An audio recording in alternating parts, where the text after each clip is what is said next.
Good morning to all. இன்றைக்கி நம்ம பார்க்க போகிறது என்ன அப்படின்னா ரொட்டேஷ்னல் ராமன் ஸ்பெக்ட்ரோஸ்கோப்பி இல்லையா.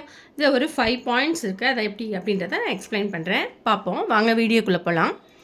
ஃபஸ்ட்டு நான் கீ பாயிண்ட்ஸ் அப்படின்னு சொல்லி போட்டிருக்கேன் பாருங்கள். கீ பாயிண்ட்ஸ் அதாவது நார்மலாக வந்து ராமன் ஸ்பெக்ட்ரோஸ்கோப்பிக்கும் ரொட்டேஷ்னல் ராமன் ஸ்பெக்ட்ரோஸ்கோப்பிக்கும் அப்சார்ப்ஷன் ப்ராசஸுக்கும் என்ன டிஃப்ரென்ஸு அப்படின்றத ஃபஸ்ட்டு பாயிண்டில் நம்ம பார்த்துட்டு அதுக்கப்புறம் நம்ம உள்ளே போவோம். பார்த்திங்க அப்படின்னாக்கா அப்சார்ப்ஷன் அப்படின்னாலே நார்மலாக வந்து நமக்கு வந்து இனிஷியல் லைன் வந்து இனிஷியல் போடுவோம், அப்புறம் ஃபைனல் போடுவோம்.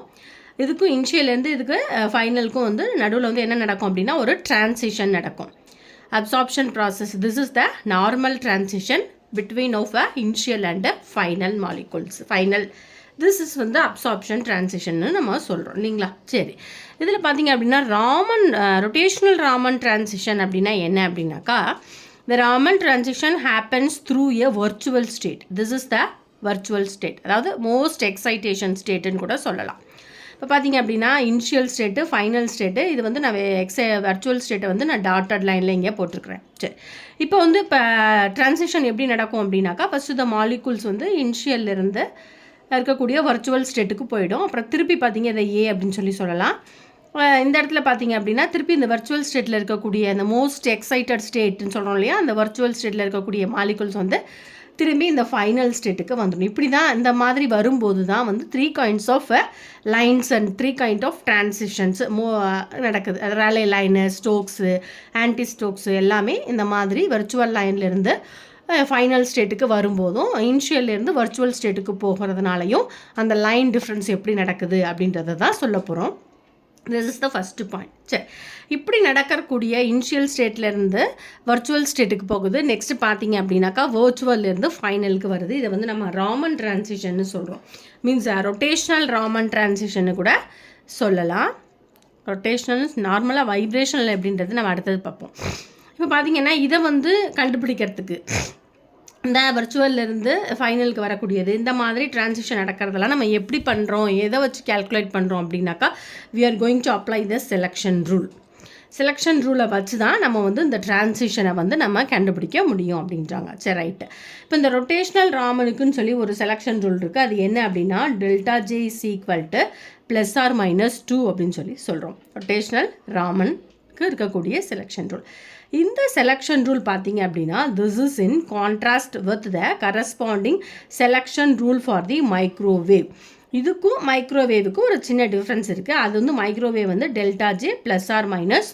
இது 1 வேர்டில் கேட்பாங்க, தெரிஞ்சுக்கணும் அப்படின்றதுக்காக நான் இந்த பாயிண்ட்டை உங்களுக்கு எழுதியிருக்கிறேன். ஓகே, இப்போ நம்ம செலெக்ஷன் ரூலை நான் அப்ளை பண்ணுறேன் பாருங்கள். இது வந்து தேர்டாக வந்து என்ன எடுத்துக்கிறேன் அப்படின்னா ஒரு லீனியர் மாலிகுல்ஸு, டைஅட்டாமிக் மாலிகுல்ஸோ இல்லை ஹோமோ அட்டாமிக் மாலிகுல்ஸோ ஏதோ ஒரு மாலிகுலை எடுத்துகிட்டு இந்த ரொட்டேஷ்னல் ராமன் ஸ்பெக்ட்ரோஸ்கோப்பியை நம்ம டிரைவ் பண்ண போகிறோம். சரி, இப்போ பார்த்தீங்க அப்படின்னாக்கா this is the linear molecule. நான் ஒரு எக்ஸாம்பிளுக்கு எடுத்துருக்கிறேன். நார்மலாக பார்த்தீங்க அப்படின்னாக்கா 2 kind ஆஃப் ஏபி 2 போடுவோம். ஒன்று இனிஷியல்லேருந்து ஃபைனல், அப்புறம் வர்ச்சுவல் ஸ்டேட்டு போடுவோம் இல்லையா. அப்போ இந்த transitions occurs between of initial state to virtual state. Okay, அதே மாதிரி பார்த்தீங்க அப்படின்னா இந்த வர்ச்சுவல் ஸ்டேட்லேருந்து ஃபைனலுக்கு வந்துடுது. ஓகே, இதை வந்து இந்த இனிஷியல் ஸ்டேட்டுக்கும் இந்த ஃபைனல் ஸ்டேட்டுக்கும் நடக்கக்கூடிய டிரான்சிஷனை தான் நம்ம என்னன்னு சொல்கிறோம் அப்படின்னா ரொட்டேஷ்னல் லெவல்ஸ் அப்படின்னு சொல்லி சொல்கிறோம். அப்போ இந்த இன்பிட்வீன் கேப், அதாவது மாலிகுல்ஸ் வந்து கீழேருந்து வர்ச்சுவல் ஸ்டேட்டுக்கு போயிடுது, அகைன் வர்ச்சுவல் ஸ்டேட்லேருந்து ஃபைனல் ஸ்டேட்டுக்கு வந்துடுதுலே உட்காந்துருது. அப்போ இந்த இன்பிட்வீன் ஃபைனல் ஸ்டேட்டுக்கும் இனிஷியல் ஸ்டேட்டுக்கும் இருக்கக்கூடிய டிஃப்ரென்ஸை வந்து நம்ம என்ன சொல்கிறோம் அப்படின்னா ரொட்டேஷ்னல் லெவல், அதாவது டெல்டா இ. அதை E1 E2, இதை E1 கூட வச்சுக்கலாம், இதை E2ன்னு வச்சுக்கலாம், இதை வந்து வர்ச்சுவல் ஸ்டேட்டுன்னு கூட வச்சுக்கலாம் இல்லைங்களா.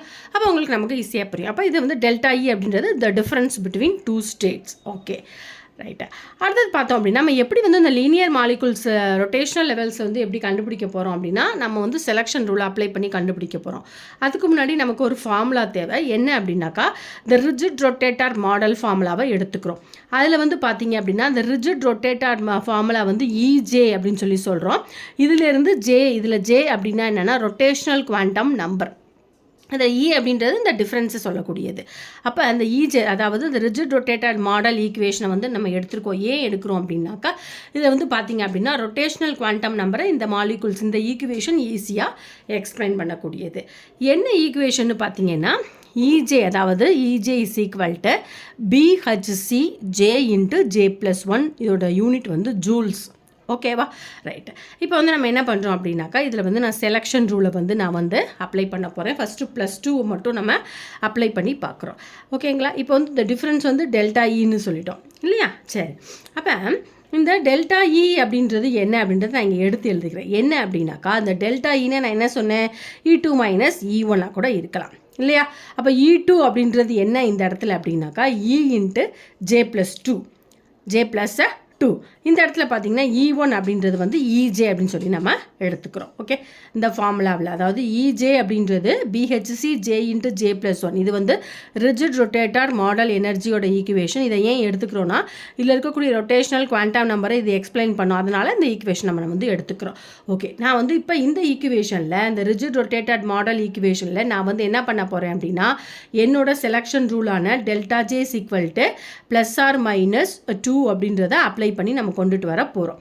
சரி, இப்படி அப்ளை பண்ணும்போது டெல்டா J +or-2 ஃபஸ்ட்டு என்ன நடக்கும் +2, அதுக்கப்புறம் நம்ம -2 அப்படின்றத பார்க்குறோம். சரி, இப்போ பாருங்கள் இதை வந்து பார்த்தீங்க அப்படின்னா த எனர்ஜி டிஃப்ரென்ஸ் பிட்வீன் அப்போ டெல்டா J = +or-2 நான் வந்து இதில் வந்து அப்ளை பண்ண போகிறேன். அதுக்கு முன்னாடி இந்த எனர்ஜி டிஃப்ரென்ஸை நான் கேல்குலேட் பண்ணிக்கிறேன். எப்படி கேல்குலேட் பண்ணுறேன் அப்படின்னா EJ+2 energy state final EJ lower state இல்லையா? சரி, அப்போ EJ+2 ரைட்டு. இப்போ வந்து இந்த EJவுக்கு பதிலாக இந்த ஈக்குவேஷன் நம்ம போட்டுக்கிறோம். அப்போ BHC J இந்த இடத்துல +1 இல்லையா? BHC J+2 இருக்குது. அப்போ இது வந்து நம்ம +2வாக மாறிடும் இல்லையா? அது வந்து 2 ஸ்டேட்டு. இதே வந்து இங்கே வந்து என்ன அது வந்து 3ஆக மாறிடும். இதே வந்து -2வாக இருந்தால் J-2 J-1 வர்றது அது அடுத்த விஷயம். இப்போ வந்து +2க்கு மட்டும் நம்ம பார்க்குறோம். இப்போ பாருங்கள் BHC Jவுக்கு பதிலாக J+2 போடுறோம் இன்ட்டு J+1க்கு பதிலாக J+3 போடுறேன். இது வந்து என்ன J+2ஓட வேல்யூ. ஓகே, -EJ ஜேயோட வேல்யூ என்ன இந்த இடத்துல EJயோட ஃபார்முலா என்ன EJ = BHG J into J+1 அது அப்படியே நான் வந்து எழுதியிருக்கேன். இது வந்து EJயோட வேல்யூ. ஓகே, இந்த ஃபார்முலாவில் நான் சப்ஸ்டியூட் பண்ணியிருக்கேன். ரைட், இப்போ வந்து BHC காமனாக இருக்கான வெளில எடுத்துக்கிறேன். இது ரெண்டையும் உள்ளே கொண்டுட்டு போகிறோம். A+B and A+Bயை மல்டிப்ளை பண்ணிக்கிறேன். J2 3J 2J 6. அடுத்தது இந்த இடத்துல இது அப்படியே இருக்கும் J2 இது. இந்த J2டையும் J2டையும் நம்ம கேன்சல் பண்ணி விட்டலாம்.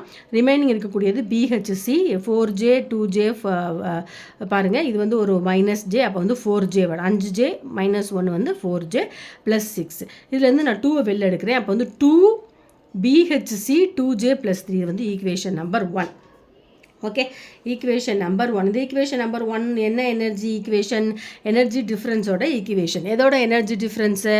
செலெக்ஷன் ரூலை அப்ளை பண்ணி நம்ம எனர்ஜி டிஃப்ரென்ஸ் ஈக்குவேஷனை கண்டுபிடிச்சிருக்கேன்.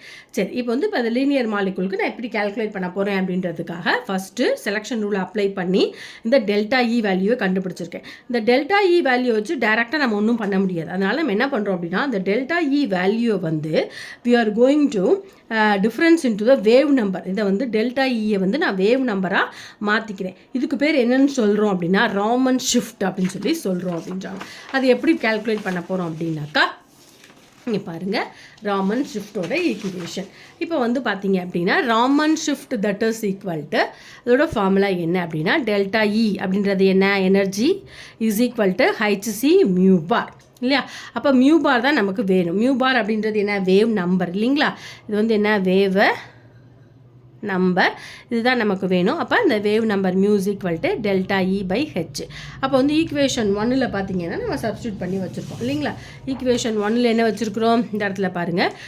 இந்த இடத்துல வந்து 2BHC 2J+1 இந்த இடத்துக்கு பதிலாக இந்த டெல்டா இயை வந்து நான் இங்கே கொண்டுட்டு வந்துடுறேன். அப்போ வந்து என்ன வரும் டெல்டா இ BHC வரும். அப்போ அந்த BHC அந்த HC வந்து அப்போ டெல்டா இ HC இந்த இடத்துல வரும் இல்லையா? அப்போ அதை வந்து நான் μ⁴ சப்ஸ்டியூட் பண்ணிக்கிறேன். அப்போ ஈக்குவேஷன் 1லேருந்து இது வந்திருக்கு. அப்போ μ⁴ = 2Bயை காமனாக வெளில எடுத்துக்கிறோம் 2J × +3. ஓகேவா? இந்த இடத்துல போட்டுருவோம் 2B × 2J +3. அதாவது இது வந்து ஈக்குவேஷன் 1லேருந்து கிடச்சிது. From equation 1. ஃப்ரம் ஈக்குவேஷன் 1 இந்த இடத்துல நம்ம என்னென்னு எழுதுனா தான் உங்களுக்கு புரியுனா எழுதுகிறோம். டெல்டா இ = பாருங்கள் டெல்டா இ நான் எடுத்துருக்கிறேன். அதே மாதிரி இந்த இடத்துல HC எடுத்திருக்கேன். ரிமைனிங் உள்ளது என்ன அப்படின்னாக்கா 2B × 2J ப்ளஸ் 3 இல்லைங்களா. அப்போ இது ஃபுல்லாகவுமே என்னவாயிடுது மியூ பார். அப்போ mu bar is equal to 2b 2j plus வந்து ஈக்குவேஷன் 1லேருந்து. சரி, இதில் ஜேவோட வேல்யூ என்ன அப்படின்னாக்கா 0 1 2 3 இல்லைங்களா. ரைட். சரி, இப்போ நம்ம அடுத்த கான்செப்டுக்கு வரோம். என்னென்னாக்கா இதில் வந்து 3 கைண்ட் ஆஃப் ட்ரான்சிஷன்ஸ் நடக்குன்னு நம்ம சொல்லியிருக்கிறோம். என்னென்னா இந்த ஃபோட்டான்ஸ் வந்து இந்த மாலிகுல்ஸ் வந்து லைட்டை அப்ளை பண்ணும்போது இந்த ஃபோட்டான்ஸ் வந்து என்ன மாதிரி ஸ்கேட்டர் ஆகும். அதை வச்சு தான் வந்து லோயர் வேவ் லென்த்தில் விழுகுதா, ஈக்குவல் வேவ் லென்த்தில் விழுகுதா, ஹையர் வேவ் லென்த்தில் விழுகுதான்னு சொல்லிட்டு நம்ம Stokes line, anti Stokes lines அப்படின்றத சொல்லுவோம். சரி, the linear or any molecule gain the rotational energy, apply பண்ணக்கூடிய எனர்ஜியை வந்து is in the form of photon, அதாவது இந்த லைட் இஸ் இந்த மேடப் ஆஃப் ஃபோட்டான்னு சொன்னோம் இல்லையா, வாங்கிக்கிட்டு என்ன ஆகுது ஒன்னோட ஒன்று கொல்யூஷன் ஆகி we will have a series of lines, various number of lines வந்து நமக்கு கிடைக்கும். இதில் வந்து பார்த்தீங்கன்னா particular lower wave length line, இதை வந்து என்ன சொல்கிறோம், the scattered light loses energy and thus the lines appears at the lower wave numbers or lower wavelength. இதுதான் என்னன்னு சொல்கிறோம் அப்படின்னாக்கா ஸ்டோக்ஸ் லைன். ஈக்குவலாக இருந்துச்சு அப்படின்னாக்கா அதை வந்து நம்ம என்ன சொல்லுவோம் அப்படின்னாக்கா, ஈக்குவல் அப்படின்னாக்கா அதை வந்து நம்ம என்ன சொல்கிறோம், ராலே லைன்ஸ். ராலே லைன் சொல்கிறோம். அதே மாதிரி இந்த scattered light losses the energy and thus the lines appear at the higher wave number. இதில் வந்து lower wave number, higher wave number ரெண்டாக பிரிக்கிறது. ஈக்குவல் வேவ் நம்பர்னா ராலே லைன், லைன். இது ஹையர் வேவ் லென்த் அப்படின்னாக்கா நமக்கு வந்து என்ன கிடைக்கிது அப்படின்னா ஆன்டி ஸ்டோக்ஸ் லைன்ஸ் கிடைக்கிது அப்படின்னு சொல்லியிருக்கிறாங்க. ஓகே, ரைட்டா. இப்போ வந்து நம்ம என்ன பண்ண போகிறோம், நம்ம வந்து மாலிகுல்ஸ் வந்து எப்படி, சரி இப்போ கரஸ்பாண்டிங் நான் வேவ் நம்பர்ஸை வந்து நான் எடுத்துக்கிறேன். ஒரு ஃபார்முலா இருக்குது. என்ன ஃபார்முலா அப்படின்னாக்கா, காமனாக வந்து வேவ் நம்பர்னு சொல்கிறோம். ரெண்டு வேவ் நம்பரையும், அதாவது ப்ளஸ்ஸு மைனஸ், அதாவது ஸ்டோக்ஸு ஆன்டி ஸ்டோக்ஸ் ரெண்டையும் கம்பைன் பண்ணி எழுதக்கூடிய ஈக்குவேஷன் மியூ பார், இந்த wave number is equal to mu bar excite plus or minus அதே தான் 2b into 2j plus 3 equation 2லேருந்து தான் எழுதியிருக்கிறேன். ரைட்டு. இதில் மியூ பார் எக்ஸைட்டேஷன் அப்படின்னாக்கா எக்ஸைட்டேஷன் வேவ் நம்பரை சொல்லக்கூடியது, மியூ அப்படின்றது வேவ் நம்பர்ஸை சொல்லக்கூடியது, ப்ளஸ் அப்படின்றது ஆன்டி ஸ்டோக்ஸ் லைனையும், மைனஸ் அப்படின்றது ஸ்டோக்ஸ் லைனையும் சொல்லக்கூடியது அப்படின்றாங்க. ஓகே, இது இப்படி தான் நம்ம வந்து லீனியர் மாலிகுல்ஸை வந்து நம்ம ப்ரூஃப் பண்ண போகிறோம். ரைட். இப்போ வந்து நம்ம டிரான்சிஷன்ஸ் எப்படி நடக்குது அப்படின்னாக்கா +2 இல்லைனா -2ல் தான் நடக்கும் இல்லைங்களா. சரி, எப்படி அப்படின்னா பாருங்கள், நான் வந்து வேரியஸ் லெவல்ஸ் வரைஞ்சிருக்கேன். 0 1 2 3 4 5 6 7 8 போயிட்டே இருக்கலாம். ரைட். இதில் வந்து பார்த்தீங்க அப்படின்னாக்கா 2 கைண்ட்ஸ் ஆஃப் லைன்ஸ் நான் போட்டிருக்கேன். என்ன அப்படின்னா இது வந்து +2 ஸ்டேட்டு, இது வந்து -2, அதாவது இது வந்து அப்பர், இது வந்து அப்பர் ஆரோ, இது வந்து பார்த்தீங்க அப்படின்னா டவுன்வர்ட் ஆரோ இல்லையா. சரி, ஓகே. அப்பர் ஆரோ பாருங்கள் 0 to 2, ஏன்னா +2 தான் போகும். அடுத்தது 1 to 3 த ட்ரான்சிஷன் அக்கர்ஸ். அடுத்தது 2 to 4. இங்கே போனது எப்படி வரும் பாருங்கள், 2 to 0, 3 to 1, அதே மாதிரி 4 to 2 அப்படின்றது தான் வரும் இல்லையா. இதை வந்து லெஃப்ட் +2 -2, இது வந்து +2 இருக்கிறது வந்து உங்களுக்கு ஸ்டோக்ஸ் லைன், இது வந்து ஆன்டி ஸ்டோக்ஸ் லைன் சொல்கிறோம். ஓகேவா, அதை தான் சொல்கிறாங்க mu bar is equal to 2b into 2j plus 3. சரி, இப்படி நடக்கும்போது நமக்கு அந்த ஜே வேல்யூ மியூ பார் வேல்யூலாம் எப்படி இருக்கும் அப்படின்றது ஒரு டேபிள் மாதிரி நம்ம போட்டிருக்கிறோம். சரி, இந்த ஃபார்முலாவை நம்ம எடுத்துக்கிறோம். From the transition diagram mu bar is equal to 2b 2j plus 3. Right. இப்போ ஜே வந்து லெவல் வந்து 0 1 2 3 4 வரைக்கும் தான் போட்டிருக்கோம், போய்கிட்டே இருக்கும். அப்படி இருக்கும்போது மியூ பாரோட வேல்யூ எப்படி இருக்கும் அப்படின்றத, ஏன்னா அதுக்கப்புறம் வந்து நம்ம ராமன் ஸ்பெக்ட்ரா லைன் வரையணும் இல்லையா, அதனால் நம்ம வந்து இந்த ட்ரான்சிஷன் லைனை வச்சு நம்ம எக்ஸ்பிளைன் பண்ண போகிறோம். இங்கே பாருங்கள், இதில் வந்து நான் என்ன பண்ண போகிறேன், 0 அப்ளை பண்ணுறேன். அப்போ வந்து இது 0, அப்போ 3, அப்போ 6b. இதே 1 அப்ளை பண்ணால் என்னவாகும், 5 மாறிடும், அப்போ 10b. 2 7, அப்போ 14b. இது 9 ஆடு 18b, இது 22b. பாருங்கள், ஃபஸ்ட்டு 0வுக்கு மட்டும் 6b வந்திருக்கு. அடுத்ததுக்கெலாம் உள்ள டிஃப்ரென்ஸை பார்த்துக்கோங்க, 4b தான் வரும். 14 4, 18 4, 22 4. ஓகே, அப்போ அந்த 0வுக்கும், அதாவது இந்த மியூ பாருக்கும் இதில் பார்த்தீங்கன்னா உங்களுக்கு புரியும், மியூ எக்ஸைட்டேஷன் போட்டிருக்கேன். இது என்னென்னா நடுவில் ஒரு டாட்டர் லைன் போட்டிருக்கேன். இது வந்து மியூ எக்ஸைட்டேஷன். இந்த லைன் வந்து என்ன அப்படின்னாக்கா இது வந்து mu bar in centimetre inverse வந்து லெஃப்ட்டு +2 -2 பிரித்து போட்டிருக்கிறோம் இல்லைங்களா. இதில் பார்த்தீங்க அப்படின்னா நடுவில் இருக்கக்கூடிய லைன் வந்து மியூ எக்ஸைட்டேஷன் லைன். இது வந்து +1 +2 3 4 5 நம்ம கிராஃபில் போடுவோம்லே, -1 -1, அதாவது ஸ்டோக்ஸு ஆன்டி ஸ்டோக்ஸுன்னு நம்ம போட்டுக்கிறோம். ஓகே, இப்போ வந்து பார்த்தீங்க அப்படின்னா நடுவில் இருக்கக்கூடிய மியூ எக்ஸைட்டேஷனுக்கும் ஃபஸ்ட் லைனுக்கும் உள்ள டிஃப்ரென்ஸ் வந்து 6b. லெஃப்ட் சைட்லேயும் சரி ரைட் சைட்லேயும் சரி ரெண்டுத்துலேயும் பார்த்தீங்க அப்படின்னா 6p தான் டிஃப்ரென்ஸ் இருக்கும். ஆனால் அடுத்தடுத்து இருக்கக்கூடிய சக்ஸசிவ் லைன்ஸு 1 2 3 4 -1 -2 -3 இப்படி இந்த பக்கம் இருக்கக்கூடிய டிஃப்ரென்ஸ் வந்து பார்த்தீங்க அப்படின்னாக்கா 4b சென்டிமீட்டர் இன்வெர்ஸ். அதான் சொல்லியிருக்காங்க. Mu excitation to next line வந்து பார்த்தீங்க அப்படின்னாக்கா 6b இல்லைங்களா. அடுத்தது 6b. அடுத்தது பார்த்தீங்க அப்படின்னா பட் த சக்ஸசிவ் லைன்ஸ்லாம் எப்படி இருக்கும் அப்படின்னா 4bயாக இருக்கும் அப்படின்னு சொல்லி சொல்கிறாங்க. சரி, இப்படி இருக்கும்போது இதோட இன்டென்சிட்டி எப்படி இருக்கும் அப்படின்னா but the intensity is Stokes and anti Stokes lines R comparable ஒரு பரவாயில்லாமல் இருக்கும். பிகாஸ் ஏன் அப்படின்னாக்கா அந்த லெவல்ஸ் ஆர் பாப்புலேட்டட் அப்படின்னு சொல்லி சொல்கிறோம் இல்லைங்களா. இப்போ நம்ம ட்ரா பண்ணிட்டோம், இதை வரைஞ்சிட்டோம். சரி, அடுத்தது பார்த்தீங்க அப்படின்னா the anti-Stokes lines are much weaker than Stokes lines. இதெல்லாம் பாயிண்ட்ஸ் நம்ம எழுத வேண்டியது.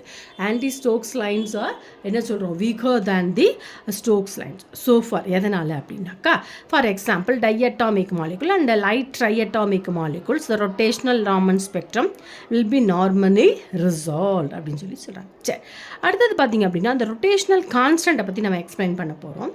ரொட்டேஷனல் கான்ஸ்டன்ட்னா என்ன, b is equal to h by 8π² IC. I அப்படின்றது மொமெண்டம் ஆஃப் இனர்ஷியா, அதோட வேல்யூ என்னென்னா மியூ ஆர் ஸ்கொயர். நம்ம படிச்சிருக்கோம் இல்லையா, மாஸ் m1க்கும் m2க்கும் நடுவில் இருக்கக்கூடியது இல்லையா, அதை தான் இங்கே சொல்லுவோம். மியூ வந்து ரெடியூஸ்டு மாஸ், ஆர் பார்த்தீங்க அப்படின்னா ஈக்குலிபிரியம் பாண்ட் லெங்க். இந்த ஈக்குலிபிரியம் பாண்ட் லெங்க்த்தை தான் நம்ம அந்த ரொட்டேஷனல் ராமனில் கால்குலேட் பண்ணுவோமா பண்ண முடியாதா அப்படின்றத பார்க்க போகிறோம். The homonuclear diatomic molecules are microwave inactive இருக்கும். எதுக்கு அப்படின்னா homonuclear diatomic moleculesக்கு ஏன் அப்படின்னா as they have no permanent dipole moment. அதே மாதிரி and such as bond length of these nuclear diatomic molecules, அதாவது ஹோமோ டயட்டாமிக் மாலிகுலுக்கு பர்மனன்ட் டைபோல் மூமெண்ட் இல்லாததுனால நம்ம என்ன பண்ணுறோம் அப்படின்னா and such the bond length of the homo nuclear diatomic molecules can't be determined using rotational or microwave spectroscopy. Dipole moment இல்லைன்னா calculate பண்ண முடியாது. But rotational Raman spectra can be obtained for these diatomic homonuclear molecules. ஏன் அப்படின்னாக்கா thus rotational Raman spectroscopy provide a method for determination of these bond length. ஆனால் rotational Raman spectra என்ன பண்ணும், இந்த மாதிரி இந்த பாண்ட் லெங்க்த்தை கால்குலேட் பண்ணுறதுக்கு யூஸ் ஆகுது. எதனால் அப்படின்னாக்கா அதில் நோ டைபோல் மொமெண்ட். பட் இந்த கேஸில் ஏன்னா but a note caution is that for the centrosymmetric molecules, for example if you have a molecule அதாவது நியூக்ளியஸ் ஸ்பின்னை வச்சு சொல்லுவோம் I is equal to 0, I is equal to not 0ன்னு சொல்லி ரெண்டு கான்செப்டை சொல்லுவோம். என்னென்னா நியூக்ளியஸ் ஸ்பின் பாருங்கள், இந்த ஹைட்ரஜனுக்கும் பார்த்தீங்க அப்படின்னா nucleus spin I is not equal to 0வாக இருக்கும். ஆனால் I is equal to 0வாக இருந்துச்சுன்னா எக்ஸாம்பிள் வந்து என்ன சொல்கிறோம் அப்படின்னா ஆக்சிஜன் மாலிகுல்ஸு. இப்போ வந்து இதுக்கு வந்து ரொட்டேஷனல் லெவலில் வந்து எப்படி இருக்கும் 0, இதுக்கு வந்து எப்படி இருக்கும் காமனாக 0 1 2 3, அது சக்ஸஸில் இருந்து 4b இருக்கும். ஆனால் இங்கே பார்த்தீங்க அப்படின்னாக்கா J is equal to 0 2 4 6ன்னு இருக்கும். ஆனால் சக்ஸஸில் 8b இருக்கும். ஓகேவா. அப்போ up to this you have to right the rotational Raman spectra. அப்போ என்னென்ன பாயிண்ட் எழுத போகிறீங்க அப்படின்னாக்கா ஃபஸ்ட்டு ரொட்டேஷனல் ராமன் ஸ்பெக்ட்ரானா என்ன, அப்சார்ப்ஷன் ஸ்பெக்ட்ரம்னா என்ன, இதுனா என்ன அப்படின்றத சொல்லிவிட்டு அடுத்தது பார்த்தீங்க அப்படின்னா இந்த லீனியர் மாலிகுலை எக்ஸ்பிளைன் பண்ணுறோம் இல்லையா, அதை பற்றி எழுதிட்டுரும் இல்லைங்களா. அதை பற்றி எழுதிட்டு அதுக்கப்புறம் பார்த்தீங்க அப்படின்னா இந்த டிரான்சிஷன்ஸ் தான் ரொம்ப முக்கியம். இந்த டிரான்சிஷன் இந்த டயக்ராம் ரொம்ப முக்கியம். 2-2வாக போகுது. எதனால் போகுது அப்படின்னா இந்த சக்ஸஸிவ் லைன்ஸ் இருக்கிறதுனால போகுது. இந்த டேபிள் இந்த சக்ஸஸிவ் லைன். அடுத்தது பார்த்தீங்க அப்படின்னா ஒரு காமனாக ஒரு மாலிகுல்ஸை நாங்கள் எடுத்தோம்னா அதில் வந்து எப்படி டைபோல் மூமெண்ட் இருக்கா இல்லையா அப்படின்றத பொறுத்து தான் நம்ம வந்து மொமெண்டம் ஆஃப் இனர்ஷியா, அதாவது இந்த பாண்டு லெங்க்த்தை வந்து நாங்கள் கால்குலேட் பண்ண போகிறோம் அப்படின்னு சொல்லி சொல்கிறாங்க. அப்போ இதுதான் இந்த பாயிண்ட். அப்போ லாஸ்ட்டாக இந்த பாண்டு ரொட்டேஷனல் ராமன் கான்ஸ்டண்ட்டை வரைக்கும் நம்ம எழுதுகிறோம். I is equal to 0 and I is equal to not 0 இது வரைக்கும் எழுதணும். ஓகேவா. டு ஹாவ் எனி டவுட், இந்த வீடியோவில் ஏதாவது டவுட் இருந்துச்சு அப்படின்னா எனக்கு கீழே உள்ள கமெண்ட் பாக்ஸில் கமெண்ட் பண்ணுங்கள். Thank you and thank you viewers and thank you listeners. அடுத்த கிளாஸில் நம்ம வைப்ரேஷனல் ராமன் ஸ்பெக்ட்ரோஸ்கோப்பியை பார்க்க போகிறோம். தேங்க்யூ.